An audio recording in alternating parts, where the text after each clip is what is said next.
Bom, meu nome é Haroldo com A, Murá Gomes Eigert. Eu comecei a incentivar muito o uso do Eigert desde que meu pai morreu, uns 6 anos atrás, porque o coitado do meu pai, que era um sábio, era um homem, tinha sido um funcionário federal qualificado, concursado e também professor de matemática, ele, de nível secundário, ele tinha um certo sentimento de dizer assim: oh, encontrei o seu Murá, como vai o senhor? Diz que as pessoas associavam-no a mim. E ele dizia: e o meu nome, onde é que está atrás disso? Então, quando ele morreu, eu passei a enfatizar muito o Haroldo Murá Gomes Eigert. Eu venho de uma família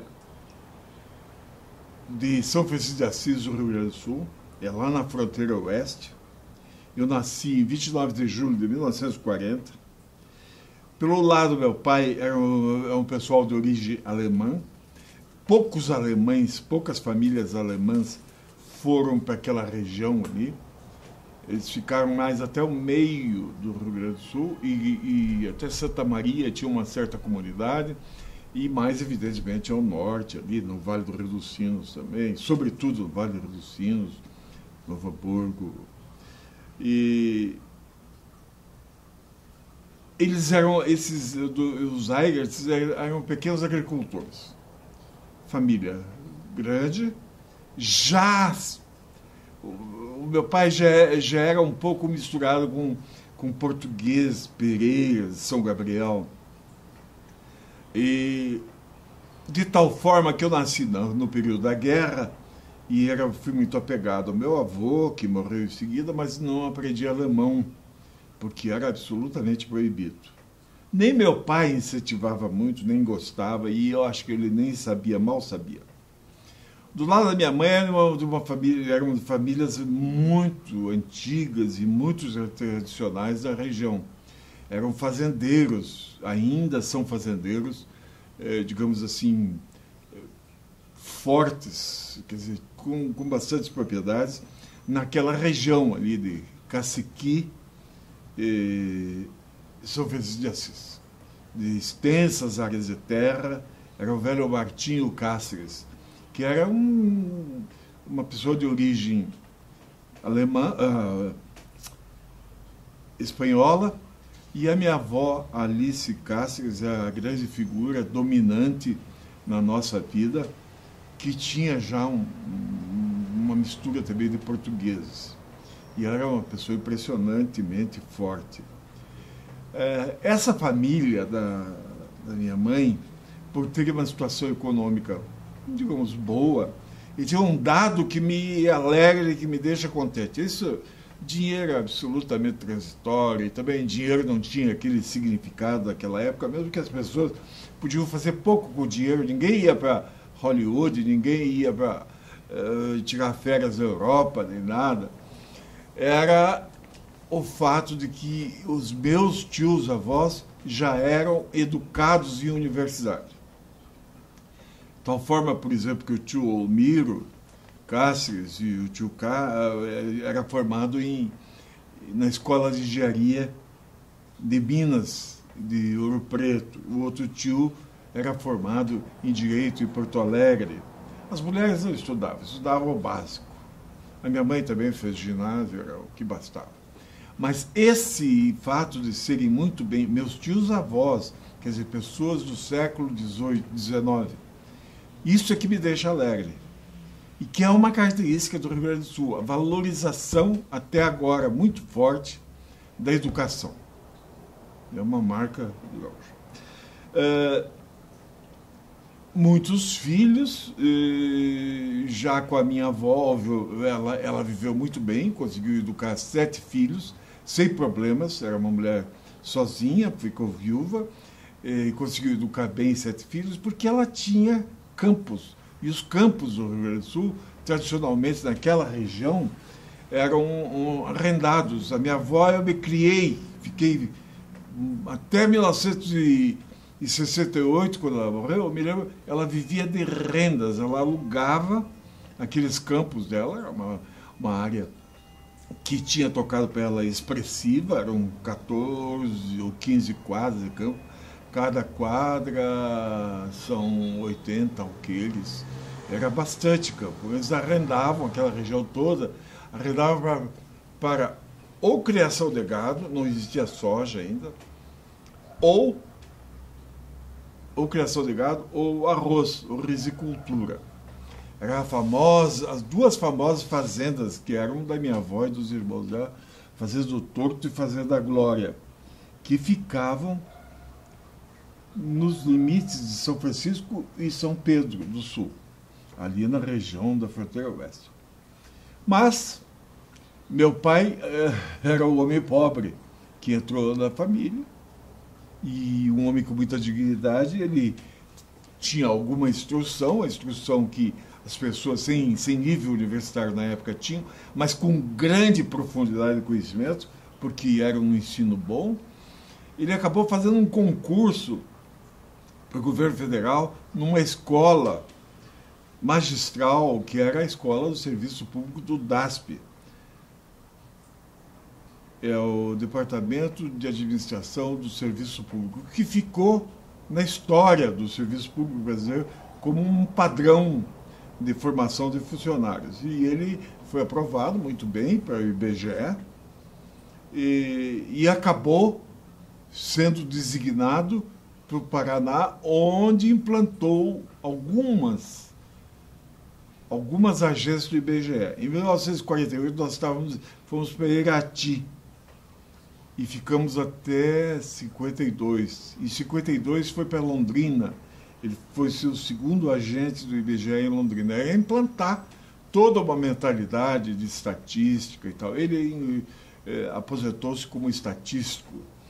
Inaugurando a carreira de estatístico, houve esse pessoal do IBGE antigo, mesmo sem ter tido curso específico universitário, acabou sendo reconhecido como estatístico. De sorte que eu vim para o Paraná com 8 anos, então estou com 72, nasci em 29 de julho de 1940, em São Francisco de Assis, filho de Manuel Lopes Eigert, e a minha mãe era Nandi Cáceres Gomes Eigert.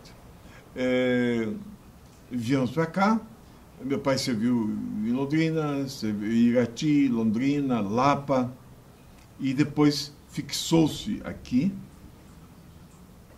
voltou uma certa época, eu cheguei a ficar um ano no Rio Grande do Sul, em 58, 59, e em 60 eu voltei para cá. Quer dizer, a minha vida foi feita no Paraná.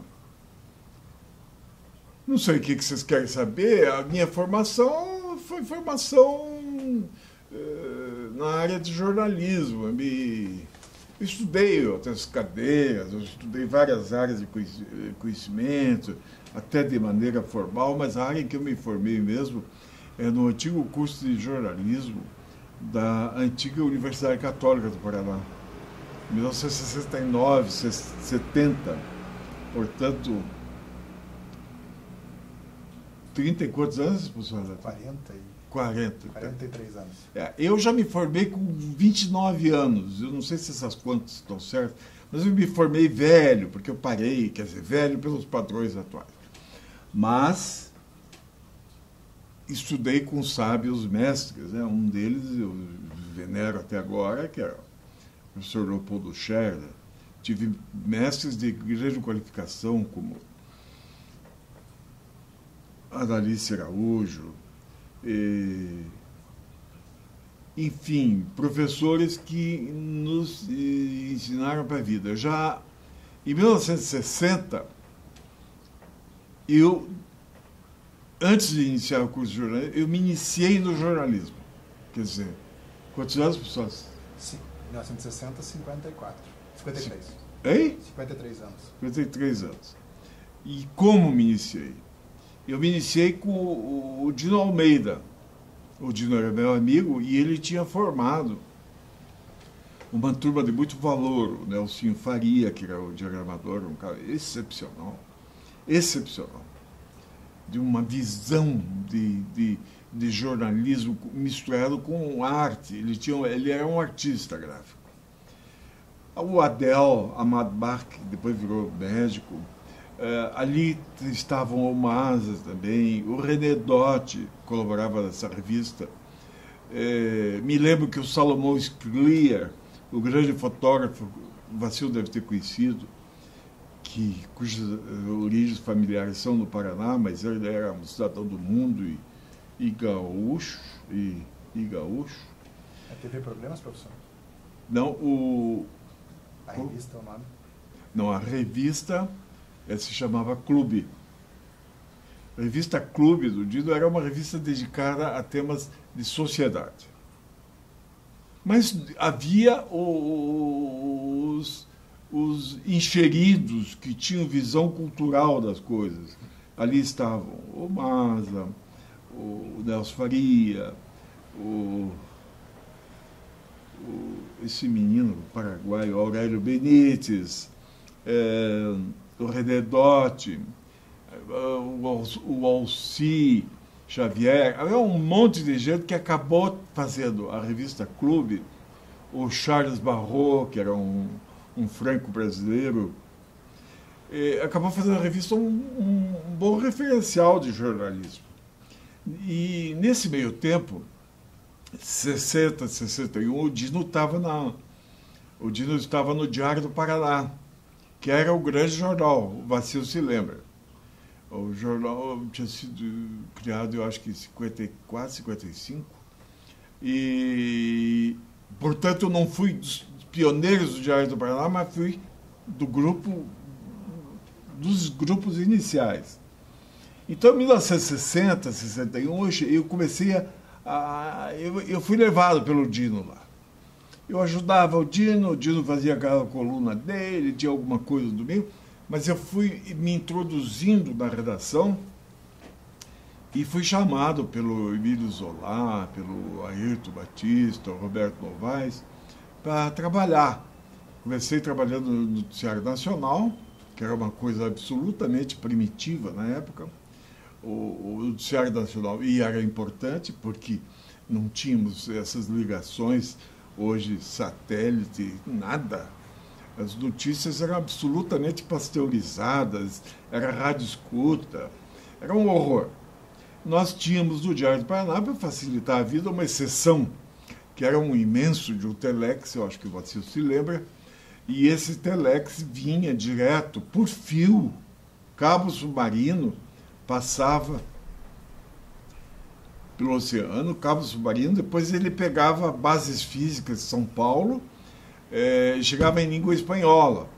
E aqui vinha em bases físicas, de tal forma que quando tinha uma tempestade ou caía um poste, nós ficávamos sem aquele noticiário.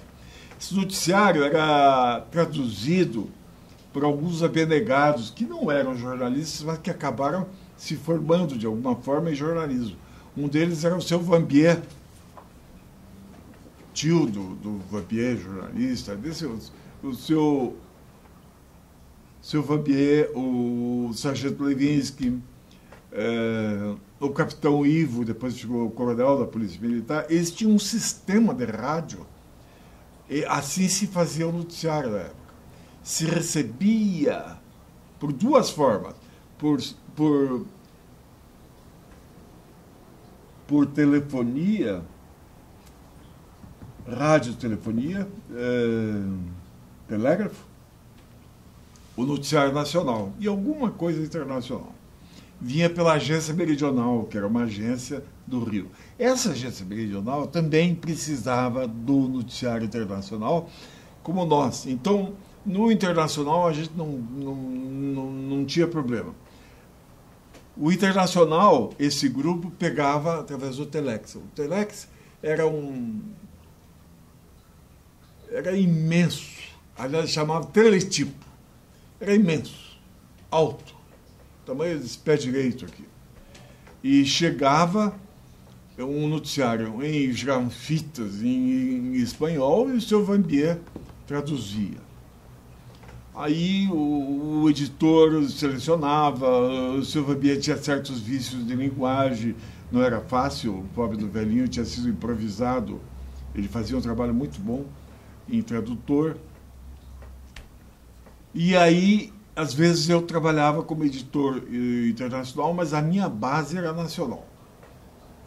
E nacional é a mesma tragédia. Quando tinha qualquer alteração atmosférica e tal, era um inferno. Os telégrafos também estavam sujeitos a fios que caíam, a postes que caíam. E a gente recebia, por exemplo, eu me lembro que eu tinha que fazer o noticiário da Câmara e do Senado. Era um horror. Eu, com o tempo, a gente era jovem, era rápido, e eu fui aprendendo o nome dos deputados e dos senadores e mais ou menos entendia o contexto. Fulano, falando ontem da tribuna, começou a alertar sobre o mínimo. Bom, eu sabia que o salário mínimo estava em discussão, então a gente completava. Dificilmente errava, porque não fugia do contexto que estava. E era um horror. Mas dava-se graças a Deus quando a gente chamava o press release, que era esse catatal chegava inteiro. Outra forma de fazer noticiário nacional na época era deixar pedido à noite. Havia apenas 4 ou 5 cabos, não sei, linhas, né, para São Paulo.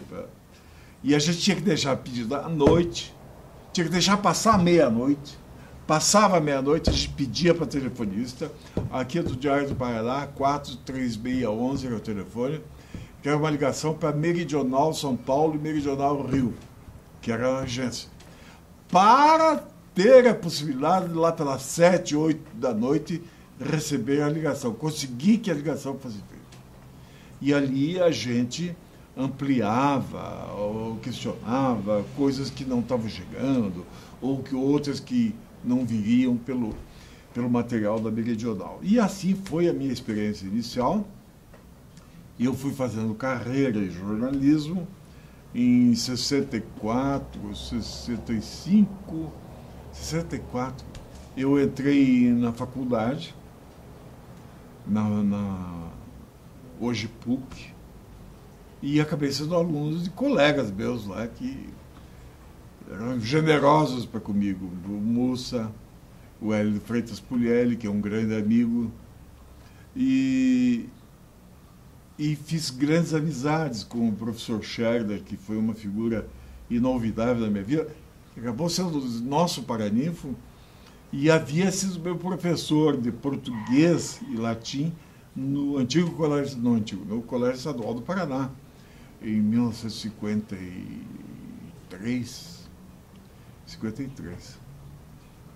Bom, eu fui fazendo uma carreira do jornal, mesmo porque nós não tínhamos... A vida era diferente na vida jornalista.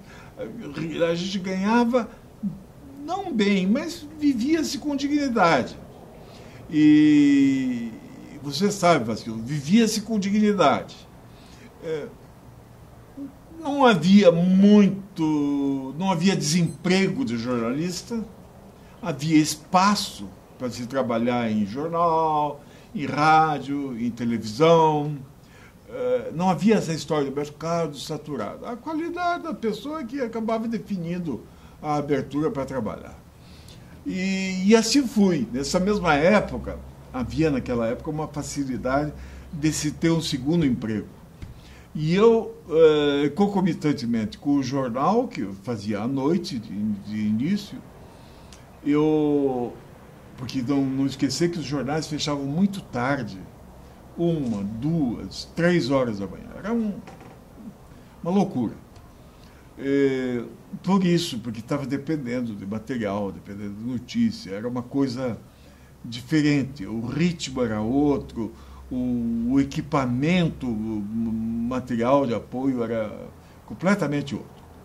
Aí, eu trabalhei nesse meio tempo, eu fui levado pelo professor Luiz Gonzaga Paul, é uma figura fantástica, um professor de língua portuguesa admirado, respeitado, havia passado por um seminário dos padres claretianos, quase se ordenar a padre, e é um homem que é notoriamente um grande conhecedor de língua portuguesa, depois foi levado sempre pelo Ney Braga, depois pelo Scalco no Itaipu, é o homem referencial na área de português. E eu fui ser assessor do professor Paul na Biblioteca Pública. E fiquei lá com o professor Paul. O professor Paul depois foi substituído, ele saiu. Isso no governo do Ney, 64. Depois eu fiquei com o professor Oswaldo Arnas, aliás, Oswaldo Piloto, da família Piloto. E de tal forma que a gente foi sempre tendo uma segunda fonte de renda. E a vida foi andando. A gente vivia, também não existiam grandes ambições, não se faziam grandes viagens, não se gastava a rodo. Havia muita frequência ao bar, ao ponto de encontro dos colegas, isso é comum. Aí do Diário do Paraná, que era um jornal chamado, ele tinha como slogan o Jornal da Família Paranaense, dirigido pelo senhor Aderbal Stresser, um jornal da cadeia associada, cujo fundador era o Alcides Tobreia, e cuja importância, mutatis mutandi, era maior do que hoje a Rede Globo. Ele estava espalhado no Brasil todo, tinha uma ressonância muito grande. Estabeleceu-se em Curitiba com o jornal em 1964, acho, 63, eu não sei, e eu tenho dúvidas aí, 62 63, porque eu já estava lá dentro do diário. Nasceu a televisão paranaense, canal 6. 1960. Paraná, né? Canal 6. 60. 60? Pois é, eu já estava lá, isso eu me lembro. Então foi 60, exatamente. Vacilo está corrigido, 60. E havia o jornal, a televisão, e havia emissoras de rádio associadas. Eu acabei indo trabalhar nessa época. Eu não vou precisar data, tudo margeia essa escala aí, 60, 70. Mas no começo eu fui trabalhar com o Jair de Brito na Rádio Colombo. Fui ser redator de notícias, conheci, ainda me lembro do Ari Fontoura, do Hilary Rodrigues fazendo radioteatro. A Lala Schneider fazia o radioteatro. No edifício Pusley, ali na Marechal Deodoro com o Sr. Celso.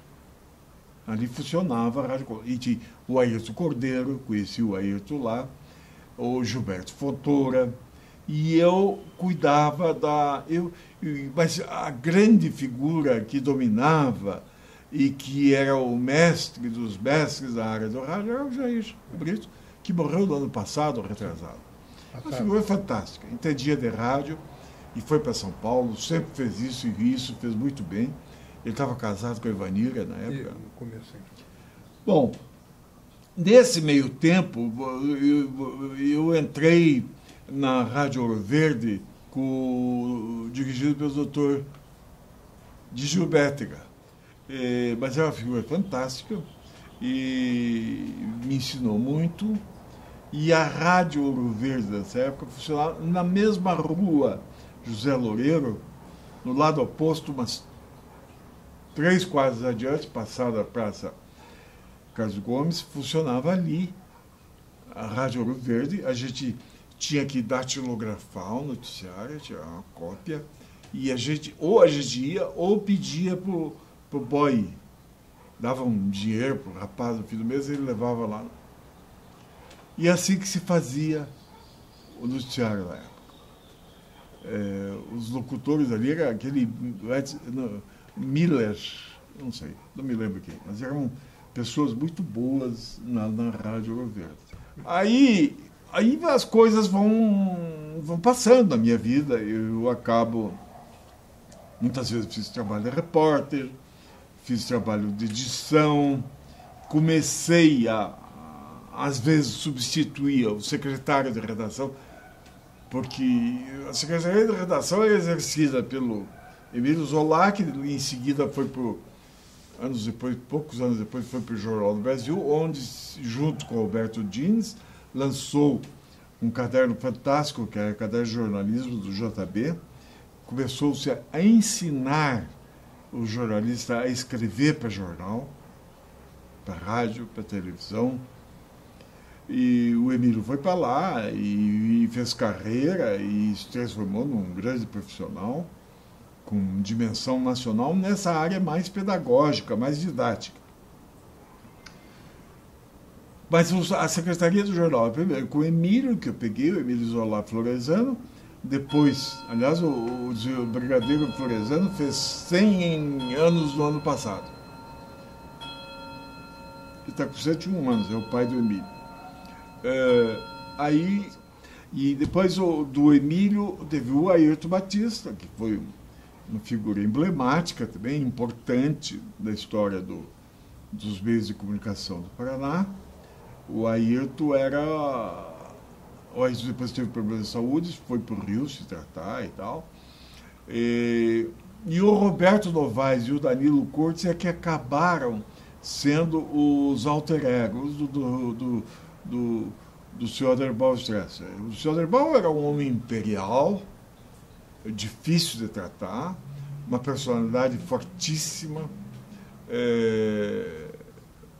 um homem que se punha não era de muito diálogo com os profissionais, mas sem dúvida um homem muito capaz, e também foi graças a ele que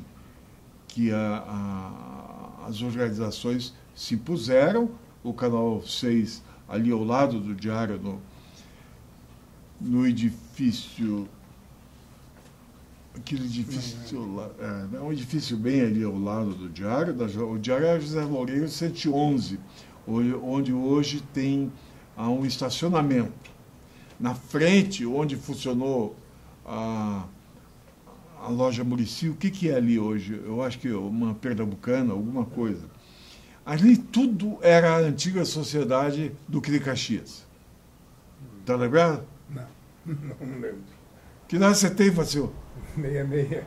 Mas tem que lembrar. Escute, tem que lembrar. Enfim,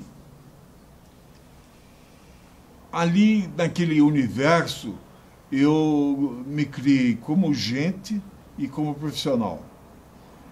Aos poucos, pelas mãos do Dino, de outros amigos, eu fui sendo levado para a televisão também. Nunca, evidentemente, fiz da televisão, nem do rádio, meu primeiro campo de trabalho, mas foi importante para a minha vida essa experiência. Eu sempre fui muito tímido para falar em rádio e televisão, mas temas jornalísticos eu não me eximia de abordar. Daí havia uma organização muito forte dos diários associados aqui, capitaneada, na minha opinião, pelo diretor artístico, que era o Luiz Finzetto. O Luiz Finzetto é o pai do Nilton Finzetto, uma figura... O Vera Luz é hoje nome de avenida aqui em Curitiba, na altura da Marechal Floriano. Ele foi uma figura lendária do Rádio do Paraná. E tanto em rádio, ele foi emblemático na Rádio Guairacá. E eu acho que foi só na Guairacá que ele marcou mais época, né? Guairacá, Colombo, depois... ele foi fantástico. E ele era o diretor artístico. E ele foi trazendo gente, o Shen, a Cidália Shen, os elencos de novela do Paraná todos, né? Aí montou-se um time de primeiríssima qualidade. Lá estava o Juarez, eu me tornei amigo, nos tornamos amigos, e eu fiz a primeira reportagem de jornal com o Juarez Machado. E ali desfilavam, era o Juarez, tinha o Cheval, os dois faziam. O Cheval era um filho francês de 2,10 metros de altura, que faziam cenários, toda a cenografia daqueles estúdios ali, edifício Mauá, na José Loureiro, edifício Mauá, ao lado do 111 da José Loureiro, edifício Mauá, quase, tinha mais o Bar do Luiz, depois esquina com a Marechal Floriano. Ali era o nosso universo. De manhã à noite, até 2, 3 da manhã, a gente ficava por ali. Eu ia trabalhar na biblioteca, voltava, e por ali eu fui convivendo e aprendendo. Deus foi muito generoso comigo. Eu passei nesse tempo todo ao lado de figuras notáveis. Não sou nenhum santo, mas posso dizer que não me corrompi, quer dizer, especialmente com uma matéria jornalística. Aprendi a tratar a matéria jornalística como informação. Nunca fiz negócio de jornal. Sempre soube separar eticamente o que era uma coisa da outra. E nisso me ajudaram presenças notáveis, como do Ayrton, do Emílio Zola, lá estavam o Maza, o Aderbal Fortissal, o Carlos Augusto Cavalcante Albuquerque, o Vinícius Coelho, pessoas fantásticas. O próprio Danilo teve muitos méritos. O Danilo foi fundador do curso de jornalismo da Universidade Federal. O Danilo já era um pouco diferente, é meu amigo, eu gostava muito do Danilo, mas o Danilo já era muito político, muito envolvido com política, com esquerda, com direita. Mas passei um período de muito aprendizado. Eu estive um ano fora, o ano de 68,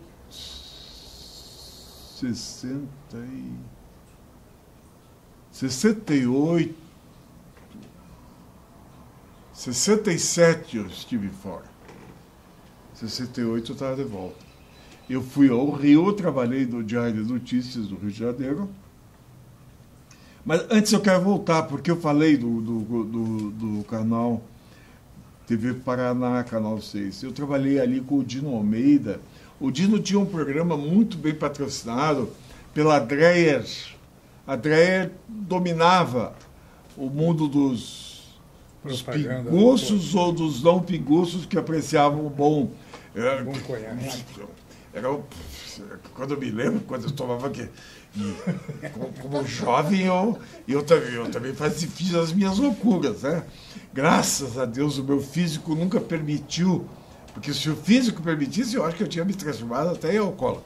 Porque as loucuras que a gente fazia com os cunhaques Dreyer e os whiskies da época, Ballantines, era uma coisa horrorosa, porque o clima levava a isso. Não tinha, era uma droga terrível. Né? Eu me pergunto, conheceu outras drogas? Não conheci, mas eu acho até que conheci droga pior do que maconha, pior do que cocaína. Eu conheci o álcool. O álcool tem um efeito devastador no cérebro, no fígado, no organismo. E eu sobrevivi porque tinha um físico imprestável para o álcool, senão eu teria sido vítima. E ali fizemos aquele programa Dreyer Convida, Vinícius Coelho, Dino Almeida, Adalgisa Portugal e Haroldo. Nós entrevistávamos, era um programa ao vivo, não existia essa coisa de gravação. E eu me lembro, você pergunta quais são os fatos marcantes que você teve nesse meio. Bom, eu me lembro de 2 entrevistas que me marcaram muito. Claro, partes dessas histórias que eu estou contando estão registradas nos arquivos da revista TV Programas, que essa figura maravilhosa, o Luiz Renato Ribas, não sei se você entrevistou o Ribas já? Já. O Luiz Renato Ribas fez. E até depois de um certo tempo eu fui colaborador da TV Programas, escrevi várias reportagens para ele, e o Renato pagava, sempre pagou sério. Tá. 2 entrevistas do Dreyer Convida, que à noite, tudo ao vivo, o Juarez, o Cheval, e um outro primo do Juarez, que eu não me lembro o nome agora, cujo nome não me lembro, faziam rápidos aqueles cenários, era um horror. E 2 entrevistas. Uma foi com uma irmã do Fidel Castro, que tinha brigado com ele e que morava em Miami. Eu agora não me lembro o nome dela. e essa mulher desancou. Quer dizer, portanto, poucos anos depois, o Fidel Castro subiu ao poder em 59, isso aí eram 2, 3 anos depois do poder. E ela desancou o Fidel Castro. Chamou de ditador, papapá, papapá. Juanita Castro é o nome dela, se não estou enganado. E foi uma entrevista memorável. A memória eu não guardei. Quem tiver acesso ao Diário do Paraná, da Biblioteca Pública, provavelmente vai encontrar o registro desse evento. A outra entrevista, mais ou menos, mais para mais, 64, 65, foi com o Padre Quevedo, Osgar Gonçalves Quevedo. E eu já na época estudava um pouco, tinha interesse para essa área fluídica, complicada, que é na chamada parapsicologia, não se sabe se é ciência, uma hora mistura com religião, uma hora está nos domínios da psicologia, já dizem que é além da psicologia, enfim, o estudo e o interesse pelos fenômenos parapsicológicos era latente na sociedade. O Quevedo andava pelo Brasil todo fazendo suas pregações. As pregações do Padre Quevedo, bem fundamentadas cientificamente até agora, ele está idoso, eram, no entanto, marcadas por um viés assim, muito apostólico. Ele adotava uma postura muito religiosa. Ele não, em determinadas horas, ele desancava o kardecismo como se fosse... Eu não sou kardecista, pelo contrário, sou católico. E, claro, a minha visão não contempla o kardecismo, mas eu acho que tem que se olhar modos em rebus. O kardecismo tem inúmeras qualidades. E o Padre Quevedo... E essa entrevista com o Padre Quevedo foi muito interessante, porque ele era engraçado e, ao mesmo tempo, intimidava a gente, porque ele tinha um conhecimento, ele manobra como ninguém aquela linguagem.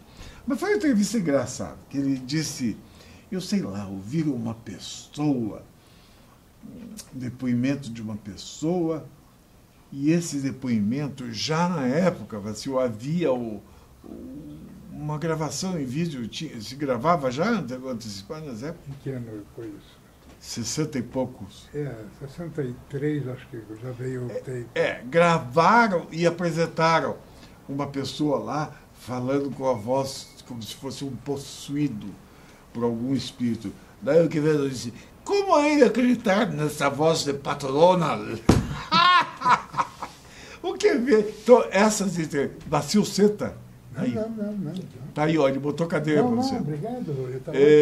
Então, essas experiências no rádio, na televisão, posteriormente, já que teu interesse sobre o rádio, claro, mais adiante, nos anos 80, 90, 2000, eu tive experiências de televisão, nada marcantes, mas foram Domingo VIP na RIC, é um programa que eu fazia de entrevistas. Depois tive programa de entrevista na TV Cultura, também de entrevistas. Mas nunca a televisão e o rádio foram meus...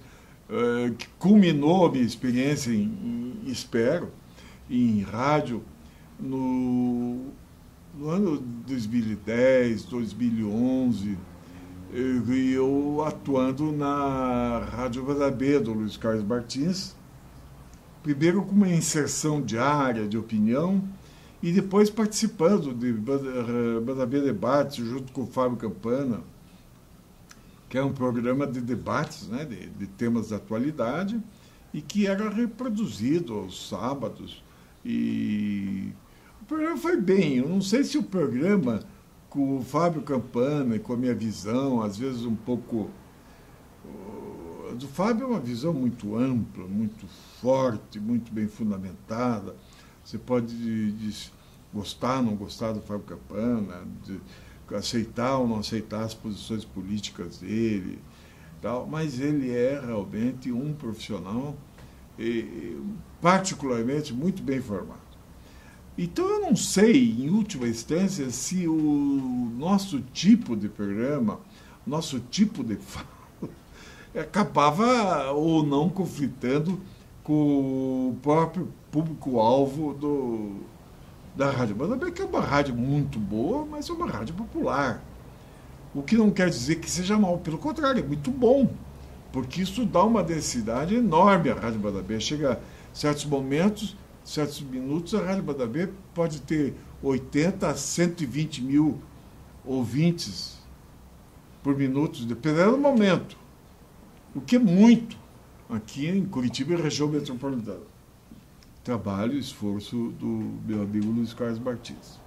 Bom, e rádio é essa minha experiência, em linhas gerais. Houve mais alguma coisa, assim, de passagem, mas em linhas gerais é isso.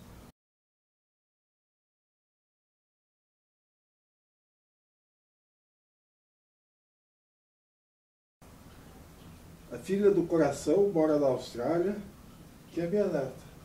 Você está gravando? Estou. Essa é Marcele Serjá Duarte, minha afilhada, filha do coração, foi criada aqui. Aqui é minha neta, com 2 anos, aqui também, ela com os pais. Agora ela está uma moça imensa. Aqui meu pai, o velho Manuel Eigert, quando estava lançando um livro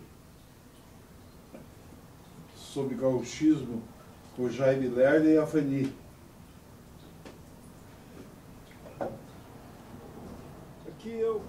Aqui eu com o governador Beto Richa, 19 de dezembro de 2012, estou recebendo a ordem do Estadual do Pinheiro no grau de comendador, Palácio Iguaçu.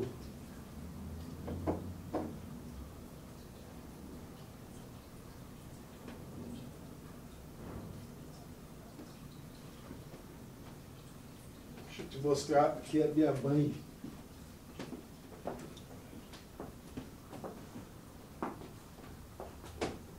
Aqui é a minha mãe, uma autêntica senhora dos anos 40 do Rio Grande do Sul.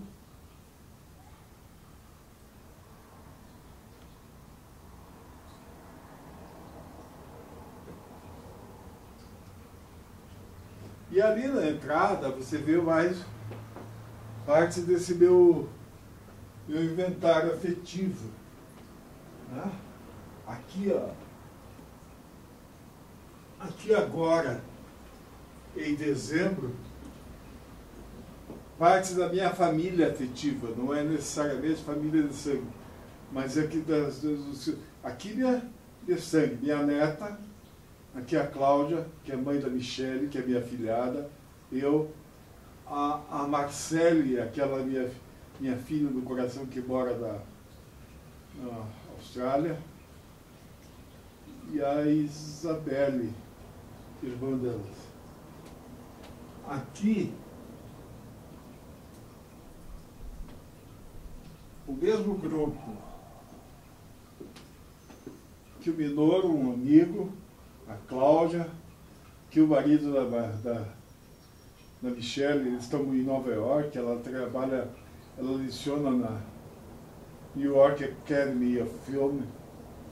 Aqui a minha palhaça da minha neta, bota com uma máscara.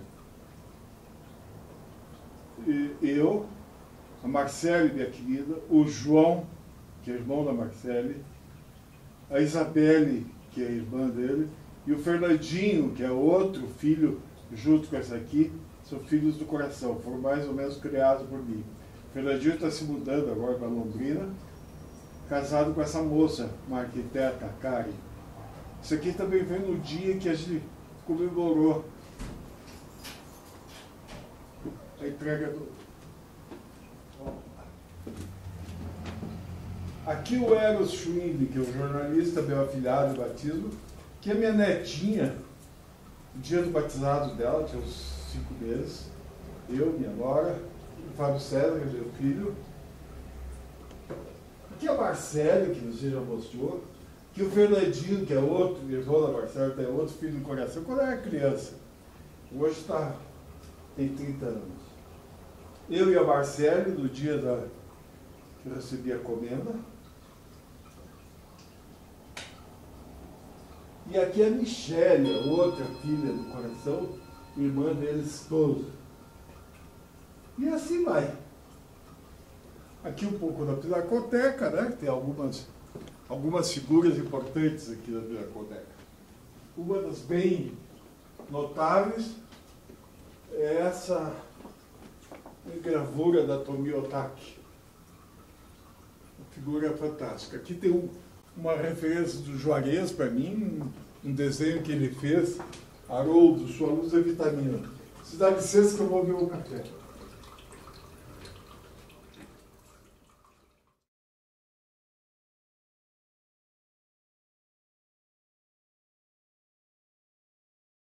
Então, acabei fazendo uma carreira jornalística, me formei em 1970, nosso paraninfo era o Leopoldo Scherder e o patrono o Ivar Zua Pereira. A formatura foi na sede do antigo Clube Curitibano, ali na Barra do Reberco. E dos meus colegas de turma, eu tenho saudades de alguns que já se foram, o Antônio Senival Silva, o Manuel Carlos Caran, que era uma figura fantástica. Esse foi o mesmo. O Raimundo Caruso, que aí está trabalhando, é um jornalista, escreve muito sobre história hoje, mora em Florianópolis. Essa era a nossa turma, assim, do jornalismo. A minha carreira foi muito centrada no Diário do Paraná, os diários associados, onde eu considero o marco do meu trabalho, assim, foi ter dirigido de 68 a 70 e poucos, o DP Domingo. O que era o DP Domingo? O DP Domingo era um caderno cultural que substituiu o antigo caderno cultural que tinha sido fundado pelo Eduardo Rocha Virbon, Silvio Bach e tal. Esse DP Domingo, e ali houve marcos que, graças a oportunidade, a iluminação divina e tal, eu tive meios para realizar. Um deles foi o lançamento do Paulo Leminski. Isso está registrado, não é conversa fiada, está registrado no livro O Bandido que Falava Latim, do Antônio Martins Vaz. Ele me cita, e cita esse trabalho do DP Domingo, o Diário do Paraná Domingo, que deu guarida ao movimento do Paulo Leminski, ao primeiro manifesto que esse grupo, do qual o Antônio Martins Vaz fazia parte, do lançamento, enfim, da ideia, da proposta poética e cultural do Leminski. E ali passaram notáveis como a da Alice Araújo, que foi lançada, que também acreditou a minha interferência, o lançamento dela como crítica de arte, também está registrado. Ela fez questão de registrar isso. Passaram vários, o Horaci Gemba, o Almir Feijó Júnior, no caderno, a Marisa Ferrari Sampaio escrevia sobre música. Enfim, o caderno, o DP Domingo, era um acontecimento naquela época em que a televisão era incipiente, não tinha a importância que tem, não havia satélite, ou estava começando, não havia rede social, não havia esse mundo hoje que tornou as coisas mais fáceis, mais imediatas, e foi mais ou menos colocando à margem os meios de comunicação impressos. Eu fiz uma carreira,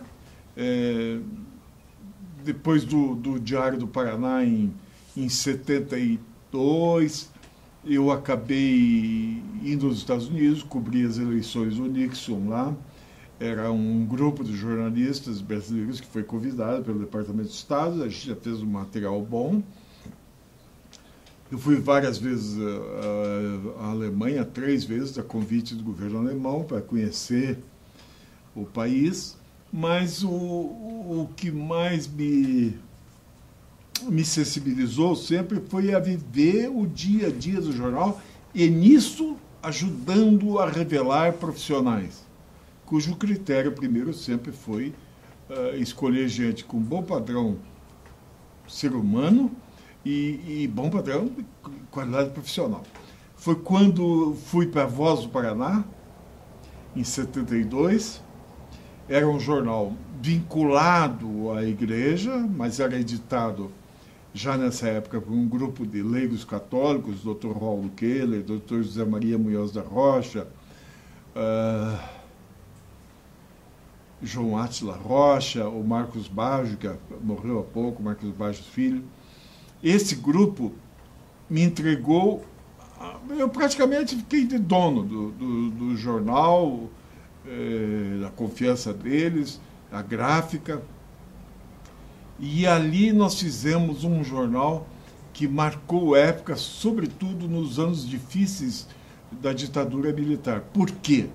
Porque nós não éramos dessa linha da esquerda que achava que para mudar a sociedade tinha que sair largando bombas, e nem colaborávamos com a direita, com os torturadores e com ninguém. Então nós éramos os cristãos que acreditavam na possibilidade de uma sociedade melhor, com justiça e com democracia. E fizemos um jornal bom. Foi o único jornal, por exemplo, que deu, e por isso deu muita credibilidade ao jornal, todo o processo de exclusão do Haroldo Leon Pérez e tal. Nós demos unicamente do Paraná, a Polícia Federal foi lá, atrasada, na segunda-feira. Nós demos com detalhes, porque até a revista Veja eles conseguiram recolher. E quem estava lá nessa equipe eu havia levado, e eu acho que nisso não é mérito meu, é mérito da sensibilidade jornalística, a sensibilidade que eu sempre tive para os talentos, isso eu reconheço. Deus me deu essa qualidade. Eu coloquei o olho assim, mais ou menos eu já sabia, porque a prática, o gosto pela coisa e, sobretudo, a iluminação da graça de Deus para o discernimento. Então, lá eu levei o Celso Nascimento, a Maí Nascimento, que transformou-se e revelou-se numa criatura fantástica, talvez hoje, na minha opinião, uma das melhores editoras que nós temos no Paraná. Para ali passaram a Fábio Campana, a Tereza Urban. Esse dia veio uma menina aqui me dar uma entrevista, ela me disse, eu falei com a Tereza. A Tereza disse que todo mundo fugia dela quando ela saiu da prisão e que a única pessoa que deu emprego para ela foi o senhor. Eu digo, ela disse isso também na Gazeta do Povo, ela deu uma entrevista no 1º de maio, dizendo que graças a mim, ela foi, graças ao Haroldo, fui recuperada, porque as pessoas fugiam de mim. Eu nunca tive problema. Mesmo porque eu não era comunista, então não tinha problema. Os meus comunistas eu cuidava direito, assim, ao meu lado. Como dizia o Roberto Marinho, né? Então tinha a Tereza, passou o Manfredini, passou a Ruth Bolognese, passou o Benedito, José Benedito Pires Trindade, que depois, uma época, até voltou a se dar bem comigo, depois quando o Requião assumiu o governo, ele passou a ficar mal depois, de novo. Então, o Gilbert Lorber, esse grupo fez o Dante Mendonça, o José Roberto Oliva, o Jubal Dons, essa gente e outros que eu posso até estar me esquecendo. O Nalim Duarte passou por lá, que hoje é juiz. Esse grupo fez comigo, também fez conosco todos um belo de um jornal que marcou a época. Bom, eu colaborei assim como colaborador artigos episódicos da Gazeta do Povo. No estado do Paraná nunca trabalhei. Eu passei pela Voz do Paraná. Eu dirigi um tempo o Jornal do Estado. Tive uma experiência amarguíssima de falta de ética desse pessoal, mas a história acabou dando razão a mim. Eu acabei ganhando. Eles me acusaram de ser funcionário fantasma da prefeitura. O STJ deu razão a mim, eu fui indenizado. É uma coisa absolutamente antiética. Eu nunca vi um jornal porque tinha interesses contrariados. Indústria e Comércio. Não, isso no Jornal do Comércio, no Jornal do Estado. E ele acabou fazendo uma campanha contra o seu próprio ex-diretor de redação, porque esse diretor de redação não queria abrogar de direitos trabalhistas. Resultado final: como eu sou teimoso, eu ganhei todos os direitos trabalhistas. Na época, 100 e poucos mil reais. E estou falando em 2001, 2002. E ganhei do STJ por calúnia de difamação. Então, esse foi um episódio triste da minha vida. O jornal está aí, sem expressão. Aliás, a mídia impressa no Paraná, com exceção da Gazeta, e alguma coisa da Folha Londrina, ainda existe. O meu momento muito importante da minha vida foi em 86, quando o Odônio Fortes Martins. Eu acho que foi importante para o jornal também. O Odônio veio me convidar aqui em casa para eu assumir o Indústria e Comércio. Eu levei uma boa equipe: o Francisco Duarte, a Maí, a Marta Felden, a Marisa, que hoje é editora de Economia da Gazeta, e nós partimos do zero. O jornal funcionava ali na Travessa Itaraé, 53 ou 60, 53, acho. E hoje parece que o Correios tem um depósito ali. O jornal não tinha, na época você tinha que ter um arquivo físico de fotografias. O jornal não tinha. Hoje os arquivos são online. O jornal não tinha telex, não tinha teletipo, não tinha laboratório fotográfico, não tinha nada. E o Odônio apostou, a gente foi transformando. O jornal tinha tido uma boa história, ele já tinha passado por lá um jeito de qualidade, e nós fizemos com esse grupo, depois o Celso Nascimento, o Davi Campos, que foram sendo revelados e passaram o Israel Reinstein, o Shia Berlorber, o Vladimir Nascimento, que hoje é o secretário de imprensa do Gustavo Freud. Essa gente foi sendo revelada lá. Uns já eram um fato consumado, como o Celso. E o Chico também já era um profissional, a Maí também já. A Maí já era amiga antiga. Eu esqueci de citar na Voz do Paraná o Dante, marido da Maí, hoje marido da Maí, há muitos anos.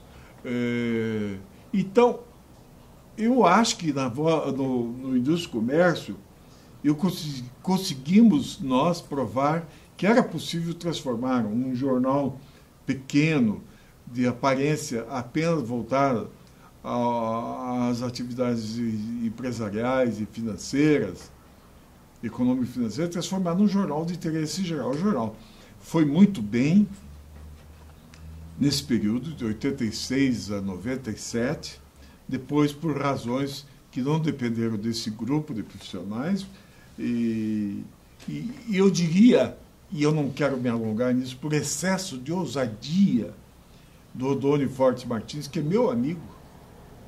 É impossível você... Claro que eu sei que tem muita gente com mágoas, o Odônio e tal, mas é impossível você não conhecendo o Odônio na sua grandeza como ser humano, um cavalheiro, um gentleman, é impossível você não dar o benefício da dúvida ao Odônio. Bom, e aí, nesse meio tempo, eu fui sempre trabalhando aqui, ali, fui correspondente em outros tempos de revista especializada em artes plásticas. Eu sempre gostei de artes plásticas, tinha a GAN do Rio de Janeiro. Eu escrevi para o Correio Brasiliense, trabalhei nos anos de chumbo com o Simão de Montalverne. Nós tocávamos a sucursal do Correio da Manhã aqui em Curitiba, funcionou ali na Voluntários da Pátria, depois do Edifício Azulay, ali na Rua 15, com o Dr. Moricini. Então, eu tive uma experiência profissional rica e multiforme. E isso foi me montando profissionalmente. Quase sempre em posições de comando, que é até meu estilo. Você sabe fazer, você pode comandar. Se você não sabe fazer, é difícil você comandar. Porque você tem que... Primeiro, não pode ter ciúmes das pessoas. Uma das coisas que destroem qualquer liderança é o medo da sombra. Isso eu nunca tive medo da sombra. Se você tem medo da sombra, suma da vida, porque você não vai para frente. E em meios de comunicação é isso. Se você tem medo da sombra, você não vai, jamais vai ter talentos ao seu lado. Você vai ter nulidades ao seu lado. E eu sempre tive talentos ao meu lado. Se você tem talentos, você faz boas coisas. Bom, eu fui também, aqui o Rafael Pussoli, o presidente do Albergue São João Batista, está aqui participando dessa entrevista, engenheiro, um jovem com seus 40 e poucos anos, a quem eu tenho a honra de partilhar a diretoria, ele é o presidente, eu sou o secretário, e eu estou no albergue mais pelo Pussoli. Claro que a obra do albergue é imensa e a gente não pode dizer que é só o Pussoli. Claro que a gente é uma forma de ajudar, de dar uma contribuição aos carentes. Não esquecer que o albergue São João Batista oferece 800 refeições diárias.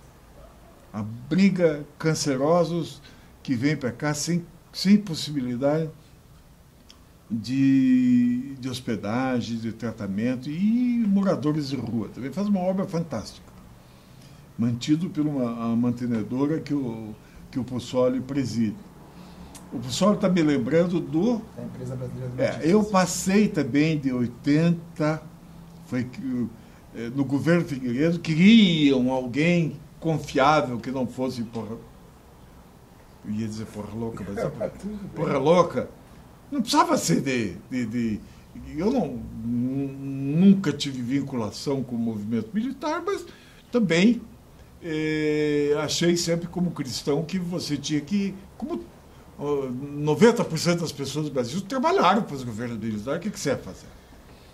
E eu fui dirigir a Empresa Brasileira de Notícias como gerente local, e ali também refundei a empresa, agora substituindo a antiga Agência Nacional, e fiquei de lá de 80 a 86, quando fui para o Indústria Comércio.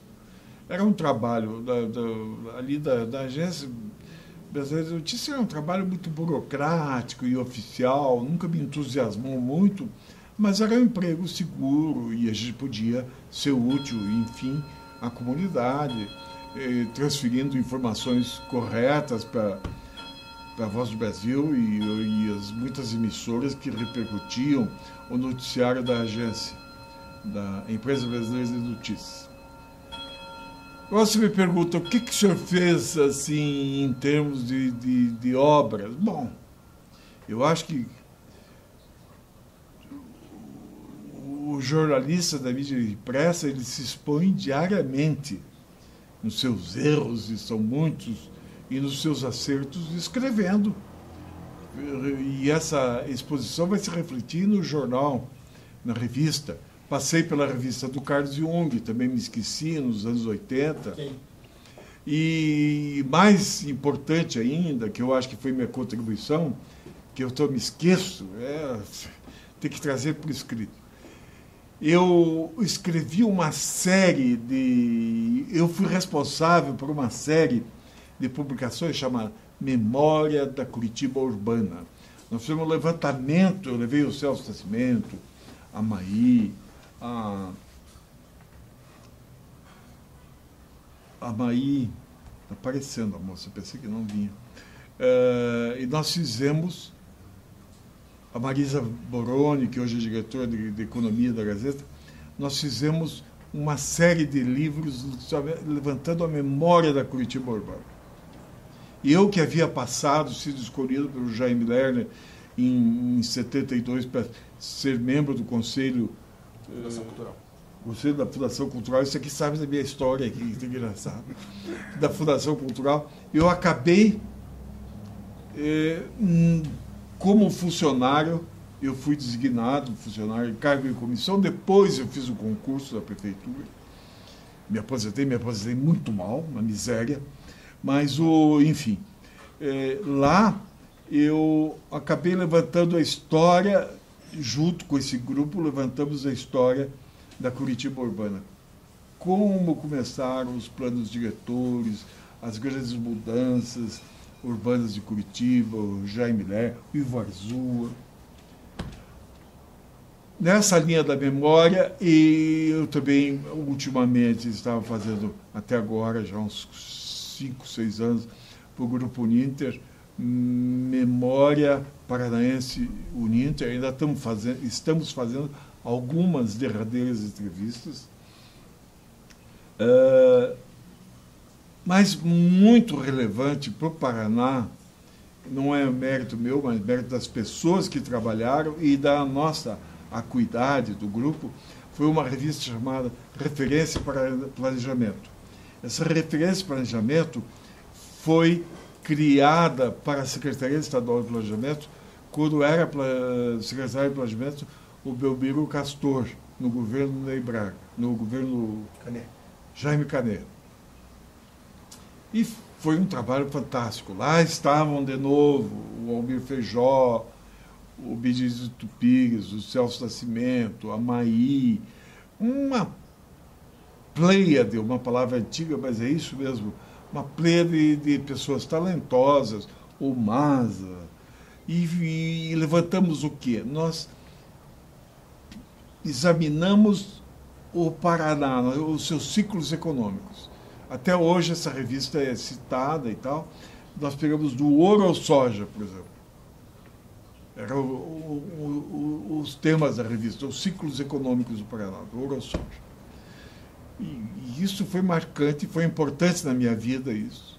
Foi uma contribuição que eu deixei à sociedade de forma muito forte, como, eu espero que todas, mas ela e a memória da Curitiba urbana. Professor, na memória da Curitiba urbana, eu acho que os engenheiros e arquitetos das últimas 3 gerações, das próximas 3 gerações, não tem como entender a São Paulização de Curitiba sem ler esses 14 volumes. Fotografando? Sem ler esses 14 volumes. A densidade e a qualidade da história, desde o Agache até o urbanismo de 77, a lei de zonamento de 77, os trinários, as vias rápidas, a canaleta exclusiva do ônibus, hoje modelo do BRT da Colômbia Mundial, criada aqui em 72. Em outros países, né? Em outros países também o BRT pegou, né? Até a Seul. Nasceu aqui, né? Em 72. Até a Seul, né? E o senhor colocou muito bem, buscando a entrevista com o Rafael Deli, com o Lubomir, com o Saul Raiz, com o Ivo Arzua. Quase todos morreram. A qualidade profissional daquele trabalho, eu acho que nenhum estudante que queira buscar registro no Conselho Regional de Arquitetura e Engenharia possa deixar de lê-los. Eu acredito que a qualidade daquele trabalho, o Franchette Richibiter, Dulce Auricno, o senhor conseguiu sintetizar como brilhante jornalista que fez? Não, é o grupo, né? Eu orientei, o grupo fez. Eu orientei, eu dava pauta, eu corrigia e eu editava. Mas o grupo é que ajudou. Eu me lembro, a Franchette Richibiter, a Maí foi fazer entrevista com ela estava morrendo. Ela dava uma entrevista e parava, que ela não aguentava. Ela fazia aquela radioterapia e tal. Ela disse, um dia ligou para a Maí, ela disse, Maí, estou morrendo, vem aqui e ouvi o resto. E aí ouviu. E morreu um pouco tempo. 91. 91. Em março de 91 apareceu. O Psoli conhece bem. Depois você me fotografa o Psoli, que eu quero que coloque esse menino na entrevista. Bom, então, para finalizar e não alongar mais, viu? Eu nunca quis muito. Daí trabalhei com a revista do Fábio Campana, aí que começa meu trabalho como escritor. Até então, eu não, escritor de livro eu não era. Em 2004, acho, 2003, não sei, antes.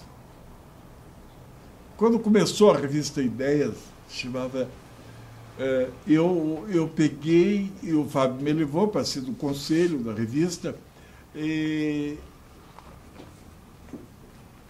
eu inventei um PIP, quer dizer, um ponto de interesse permanente da revista, que chamava, que ano foi?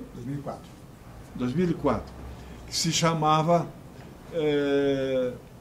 não sei se é persona, não, enfim, eu comecei a analisar tipos humanos. Comecei com o Belmiro Castor. E essa série foi tão bem aceita, e aí vieram o Belmiro, veio uma série de pessoas importantes, Jaime Lerner e tal, que com o tempo eu achei que isso poderia ser sintetizado num livro. E acabei transformando uma parte dessas entrevistas como material básico para o livro Memórias da Voz do Paraná, eu já faço confusão, Voz do Paraná, que lancei em 2008 no BRDE, número 1. Pussoli, pega ali, ó. Vamos ler lá em cima. Ó. Você lê para mim aí? Leia, senhor. Leia, então. Ayrton Cordeiro. Ó, esses eram as pessoas que participavam do Memória da Curitiba Urbana. Ayrton Cordeiro, Ana Toledo, Antônio Carlos Carneiro Neto, Antônio de Freitas, Belmiro Valverde Jobim Castor, Pia Vuk, Carlos Alberto Pessoa, Carlos Eduardo Zimmermann, professor Clemente Ivo Juliato, Dom Pedro Fedalto, Enio Marques Ferreira, Hernani Buchmann, Euclides Scalco, Fanny Lerner, Fernanda Richa, Flávia Rocha, Jamil Snege, João de Deus Freitas Neto, Jorge Miguel Samek, José Eugênio Guignoni, Luiz Carlos de Lázari, Luiz Carlos Martins, Manuel Correio, Mário Maranhão, Mussa José Assis, Nadieslas Almeida, Sérgio Ederli, Teresa Urban, Vitor Hugo Burco, Valdemiro Greminski, Wilson Ferro de Lara e Wilson Pickler. 2. Alexandre Cury, Aride Christian, Bento Garcia Júnior, Gleisi Hoffmann, Gustavo Fruite, Irineu da Costa Rodrigues, Jaime Lerner, João Osório Brzezinski, Luiz Alfredo Malucelli, Luiz Fernando de Queiroz, Ellen Tararec de Queiroz, Pedro Correia de Oliveira, Raul Trombini, René Dotti, Padre Ricardo Hoppers, Ricardo Pasquini, Valdo Vieira e Wilson de Araújo Bueno. O Voz do Paraná 3, Antônio Carlos da Costa Coelho, Cícero Urban, irmão Dario Bortolini, Emilson Mário Fabre, Hélio Puglielli, Ibrahim Fayad, Jean Carlos Celete, pastor presbiteriano, João Elísio de Ferraz e Campos, Luciano Dutti, Luiz Geraldo Maza, Lilian Vargas, Moema Vieser, Osana Borozenko, Orlando Pissuti, Padre Redentorista Patrick McGludin, Wilson Martins. E esse é o número 4. Foi lançado no ano passado e está em preparação o número 5, que vai ser lançado dia 18 de junho,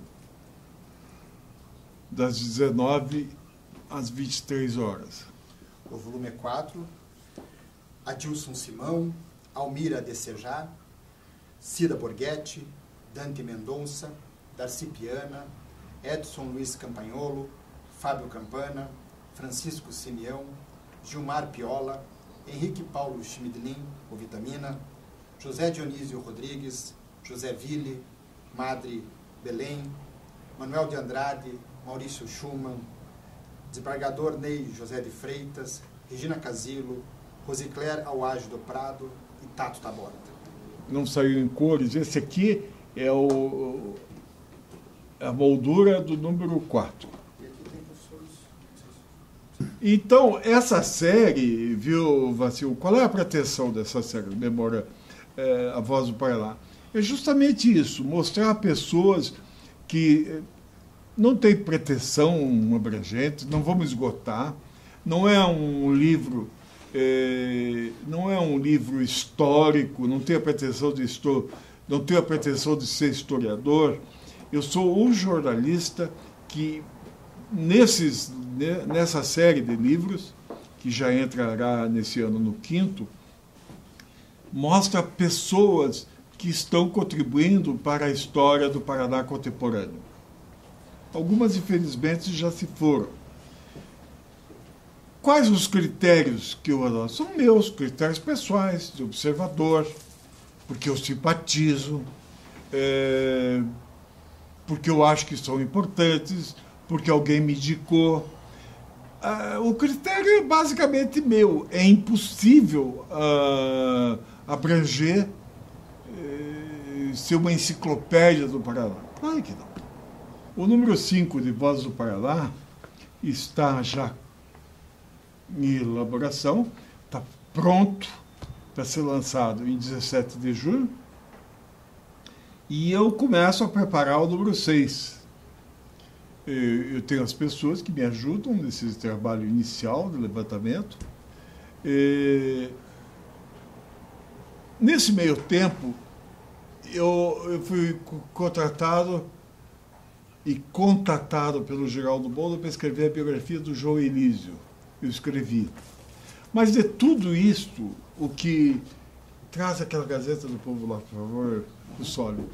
De todos, para encerrar aí, que eu também não quero ficar louvando, eu fiquei muito satisfeito esse ano, recebi essa comenda, né? Em 2009, o professor Wilson Martins deu um atestado que, para mim, tem um grande significado. Partido do grande crítico literário, do autor da obra monumental, que é a História da Inteligência Brasileira, o homem que amealhava em si, na sua vida, a qualidade de crítico de arte, um pouco historiador, muito antropólogo. Ele escreveu na Gazeta do Povo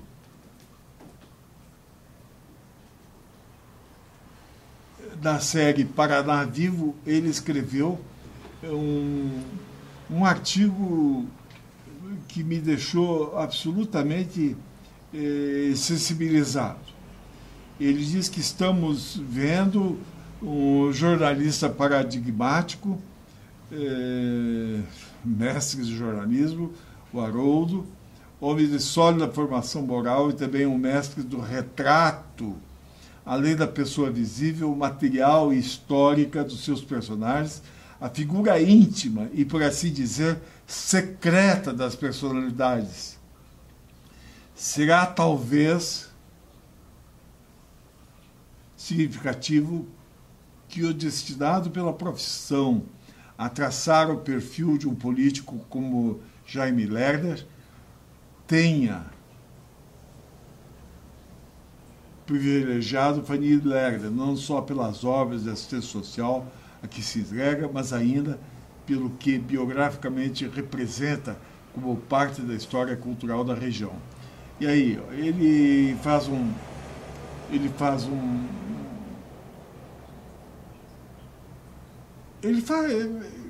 nem me interessa ler tudo, porque ele termina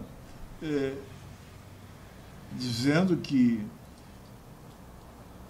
enfim, que o livro tem ele compara até, que é exagero, do querido professor falecido, ao trabalho do Wilson Fugman e do Temístocles Linhares. Ele diz que essa Vozes acompanha a compreender a dialética das transculturações cuja síntese é o Paraná contemporâneo. Homens e mulheres, profissionais e artesãos, jornalistas, escritores, clérigos, políticos, cujos nomes ancestrais não raros se revelam em pessoas que agora tem apenas um passado mítico, contracenando com seu próprio passado real e, claro, está com seu presente atual. Dito isso pelo professor, pelo crítico literário Wilson Martins, eu não tenho mais nada. E com isso eu encerro meu depoimento, Vacil. Paz e bem para você, Vacil.